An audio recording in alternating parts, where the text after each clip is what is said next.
underneath all that, you can't forget that we're a country at war. In fact, we have 3 simultaneous hot wars and 2 cold wars, one of which is threatening to go hot. And I want to tell you just a little bit about them and ask for your support in raising public consciousness, in building support and helping our elected representatives get the job done. 3 hot wars. Well, you know about Iraq. And our men and women are doing a brilliant job there. But you know, what they need most is not more troops, but they need more strategy. They don't have a winning strategy.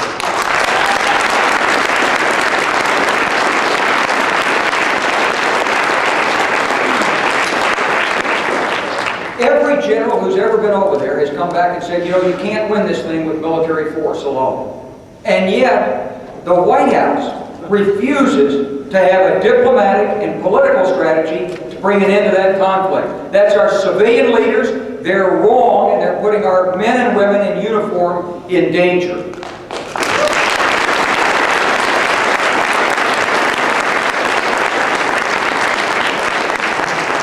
I'm going to ask you to go to your elected representatives, and you carry the message. It's the Republican game plan to make America talk about troops and tactics. And then when you say, oh, we don't like the troops here, so they say, oh, you don't support our troops. It's a Karl Rove trick. We should be talking not about troops and tactics, but about strategy and policy. Let's get a winning strategy for the United States in the next conflict.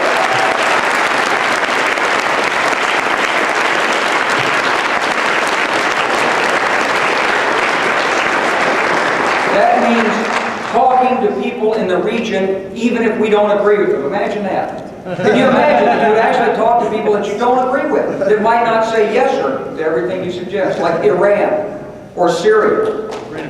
We should talk to Iran and Syria.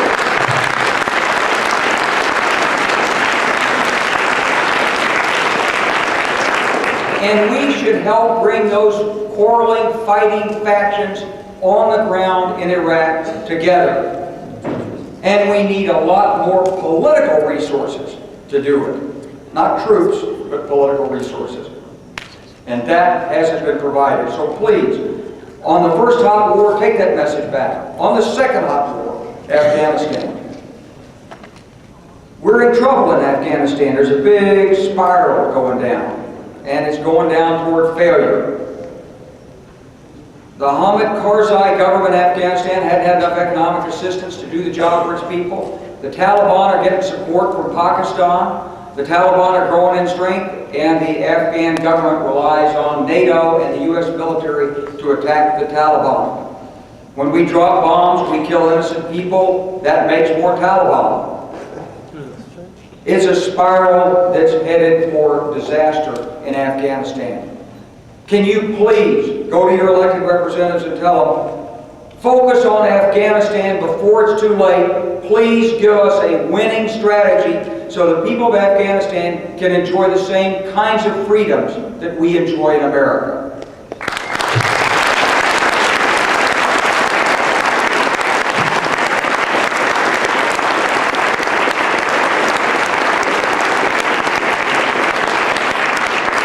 Third hot war. Osama bin Laden and Al-Qaeda. They're out there. The latest national intelligence estimate says they're stronger than ever. They've come back. And they're in the base area between Pakistan and Afghanistan and that wild frontier. They're communicating all over the world, and the risk of a terrorist incident is up. Please tell your elected representatives, we've had enough of George W. Bush's failing policies in the war on terrorism.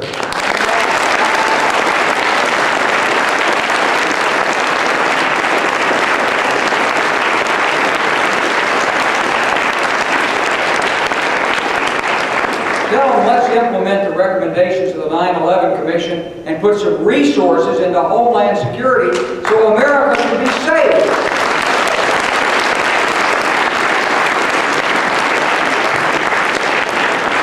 If we could be safe at home, we wouldn't have to be talking about attacking people in their homes.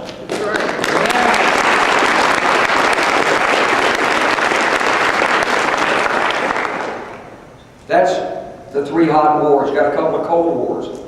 North Korea. Looks like North Korea and the United States, despite all the fumbling efforts of this administration, it looks like finally we might be achieving some progress. I hope so.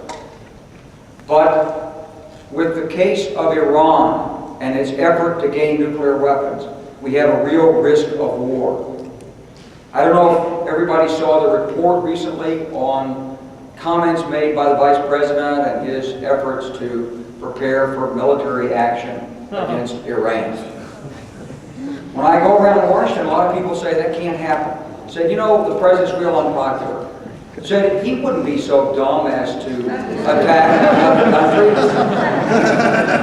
What would Congress say? And yet, what I hear coming out of the administration, seeping out of the cracks, oozing from the basement of the White House, is the idea that before this administration's out of office, they're going to take care of Iran, one way or the other. Now, I've never said that you can take the military option off the table, but how crazy is it to want to bomb some country when you won't even speak to them? Oh, is that crazy?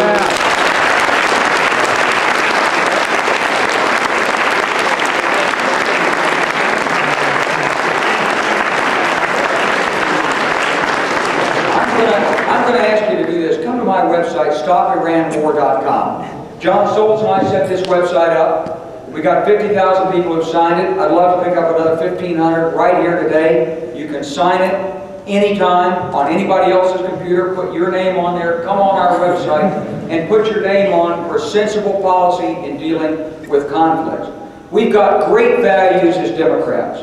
We know what we believe in. We believe in a fair wage. We believe in health care for every American. We believe no American should be denied the right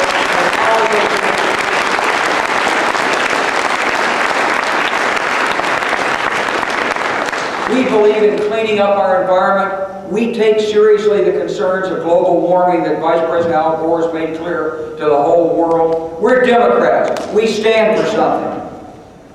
But if we don't pay attention on this national security issue, it's going to all get swept away. So I'm going to ask you to be national security Democrats. 3 hot wars, 2 cold wars. We need new leadership in Washington. But we're in danger before that new leadership can ever take office. Please, be a national security Democrat. Learn the issues, speak out now, and have your voice counted to your elected representatives so our United States Congress can help set this country on the right course. Thank you for the work you're doing.